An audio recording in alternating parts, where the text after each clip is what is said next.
The Earth is an amazing place, and what's more interesting than all of the amazing creatures that we share this planet with? And I know that you came into studying biology because of amazing organisms like zebras and elephants and trees and forests, and there really are an exciting array of organisms that we want you to learn about. But in order to begin this exploration, in order to understand life on the planet in all of its amazing majesty, we really want to start down at the bottom.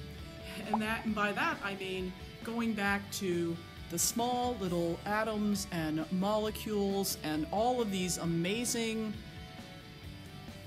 smaller units that make up the components of those zebras and those elephants and those trees and all of those other kinds of organisms. And so this is a course about molecules and about cells, which are the subunits of the amazing array of life that we have on the planet. And this animation here of DNA doing its work and looking inside, from outside in, into a nucleus so that we can really begin to explore life at its smallest levels. And I hope you're going to be as excited about that as we are to bring all of this to you.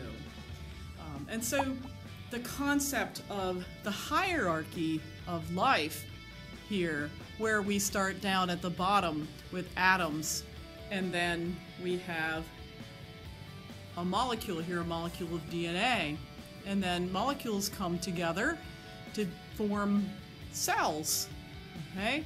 And then individual cells, such as this nerve cell, will come together to form tissues like nervous tissue that make up our brains and other aspects of our nervous system. Okay, so tissues are organized together into organs, and then organs come together to form organ systems like the nervous system, as well as other kinds of organ systems.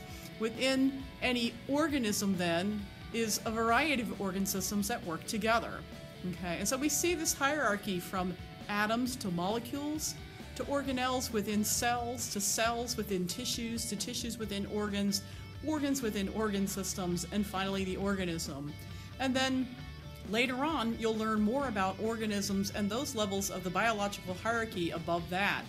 Populations, communities, ecosystems, the biosphere, and all of those things that are important components of our planet Earth. And studying life on our planet, we think, is one of the most interesting things that you can do. And so welcome to this first course in molecules and cells.